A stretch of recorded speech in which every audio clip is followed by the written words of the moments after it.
Hello student, पिछले video में जो है हमने जो है नॉर्मेलिटी, मोलैरिटी एंड मोलैरिटी से रिलेटेड जो है कुछ क्वेश्चन हमने जो है सॉल्व किया था। और आज का जो टॉपिक है तो हमारे पास जो है क्या है, मोल फ्रैक्शन है ना। आज हम लोग पढ़ेंगे मोल फ्रैक्शन। मोल फ्रैक्शन इसको हम लोग बोलते हैं, इसको हम हिंदी में बोलते हैं मोल, इसको हम हिंदी में बोलते हैं मोल मोल प्रभाज, या इसको हम लोग बोलते हैं मोल अंश। मोल अंश।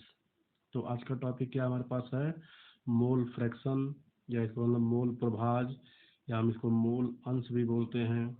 क्या होता है, अब इसके बारे में हमको जो है डिटेल से समझना है। देखिए, पीछे जो हम लोग जो भी हमने पढ़ा था, wait percentage, volume percentage, strength percentage, normality, molarity, molality, वो सब जो है किसी पार्टिकुलर जो है सॉल्यूशन का हम पढ़ते थे कि सॉल्यूशन की नॉर्मेलिटी है, सॉल्यूशन की मोलैरिटी है, सॉल्यूशन की मोलैलिटी है। लेकिन हम अब जो पढ़ने जा रहे हैं, जैसे मान लीजिए हम जो है क्या होता है, solute plus solvent equal to क्या होता है, सॉल्यूशन होता है। तो जो भी हम लोग पीछे पढ़े हुए हैं सब क्या था, सॉल्यूशन जो था, सॉल्यूशन की मोलैरिटी, सॉल्यूशन की मोलैरिटी, सॉल्यूशन की नॉर्मेलिटी, सॉल्यूशन का वेट परसेंट। लेकिन अब हम जो पढ़ने जा रहे हैं मोल फ्रैक्शन, वो किसी जो है सॉल्यूशन के लिए नहीं पढ़ते हैं, ठीक ना।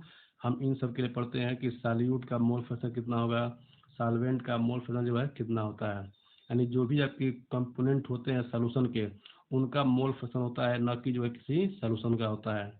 तो हम लोग इसको कैसे डिफाइन करते हैं कि किसी भी सॉल्यूशन में जो भी आपके कंपोनेंट हैं, तो उनमें से किसी एक कंपोनेंट का जो है नंबर ऑफ मोल और टोटल सॉल्यूशन के नंबर ऑफ मोल का जो रेशियो होता है उसको हम बोलते हैं मोल फ्रैक्शन। यानी किसी भी सॉल्यूशन के अंदर प्रेजेंट किसी भी कंपोनेंट के नंबर ऑफ मोल और जो है सॉल्यूशन के टोटल नंबर ऑफ मोल के रेशियो को हम लोग क्या बोलते हैं, मोल फ्रैक्शन बोलते हैं। आई बात समझ में। तो क्या होता है, हम लोग इसको बोल सकते हैं क्या चीज़, ये जो है ध्यान दीजिए। जैसे मान लीजिए हमारे पास जो है कोई सॉल्यूशन है और उसमें हमारे पास दो कंपोनेंट हैं, सॉल्यूट और जो है सॉल्वेंट। तो हम जो है क्या करेंगे, जैसे मान लीजिए अभी हम लोग लिखे थे यहाँ पे, देखिए इसको जो है सॉल्यूट, सॉल्यूट प्लस सॉल्वेंट,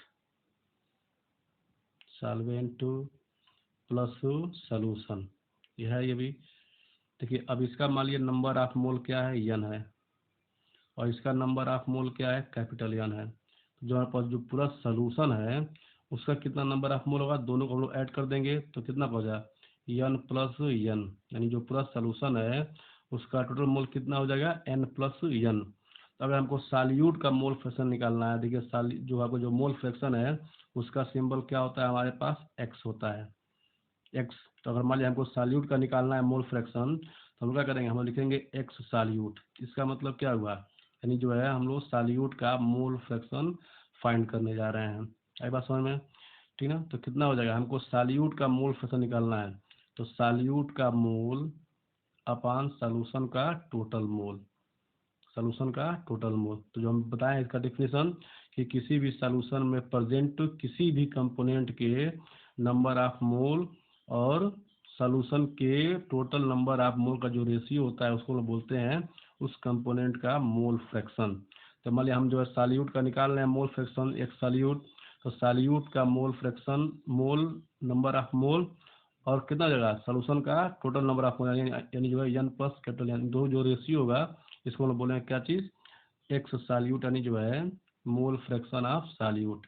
इसी भी तरीके से जो है हम जो है अगर हम लोग निकालना चाहें सॉल्वेंट के लिए, तो क्या हो जाएगा, सॉल्वेंट का नंबर ऑफ मोल अपान क्या हो जाएगा, टोटल नंबर ऑफ मोल। यदि हम जो है बात करें किसका, सॉल्वेंट का, हम लोग मोल फ्रैक्शन फाइंड करने की कोशिश करें तो कितना हो जाएगा, सॉल्वेंट का number of mole upon total number of mole. देखिए ये हमारे पास क्या हो गया, सॉल्वेंट का जो है मोल फ्रैक्शन हो गया ये हमारे पास। आई बात समझ में, तो इस तरीके से हम लोग बोल सकते हैं कि किसी भी सॉल्यूशन में जो भी कंपोनेंट है उनमें से किसी भी कंपोनेंट का नंबर ऑफ मोल और सॉल्यूशन के टोटल नंबर ऑफ मोल का जो रेशियो होता है उसको हम लोग बोलते हैं उस कंपोनेंट का मोल फ्रैक्शन। जैसे हम जो है सॉल्यूट का निकाल लिए मोल फ्रैक्शन और सॉल्वेंट का जो निकाल लिए हैं मोल फ्रैक्शन। अब देखिए हम लोग आगे बढ़ते हैं।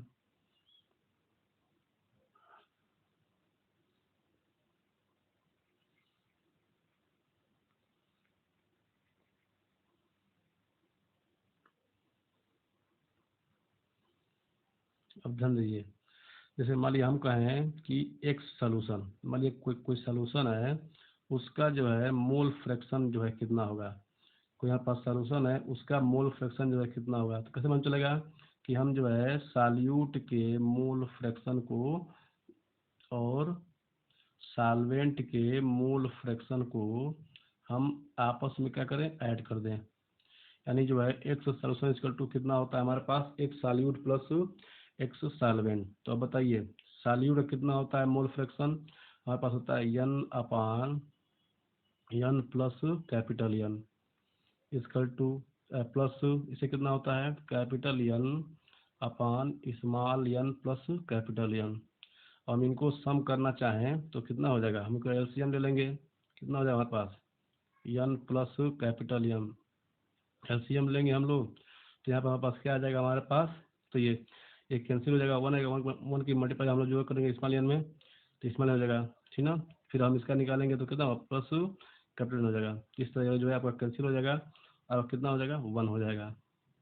इस तरीके से हम लोग बोल सकते हैं कि किसी भी सॉल्यूशन, ठीक ना, कोई भी सॉल्यूशन हो, किसी भी प्रकार के सॉल्यूशन का मोल फ्रैक्शन, किसी भी प्रकार के सॉल्यूशन का मोल फ्रैक्शन जो है हमारा कितना होता है, कितना होता है हमारे पास एक्स सॉल्यूशन। कोई भी सॉल्यूशन हो तो उसका मोल फ्रैक्शन कितना होता है, हमेशा वन होगा। कितना हमारे पास हुआ, कितना हमारे पास हुआ, मोल फ्रैक्शन कितना होगा, वन होगा। ठीक है, तो अगर हम जो है यहाँ देखिए किसी भी कंपोनेंट का जो है कितना हो जाएगा, जैसे हम लोग बोल सकते हैं यहाँ पर हमारे पास क्या फार्मूला बना कि जो है एक्स सॉल्वेंट, ध्यान दीजिए अगर हमारे पास क्या है एक्स सॉल्यूट प्लस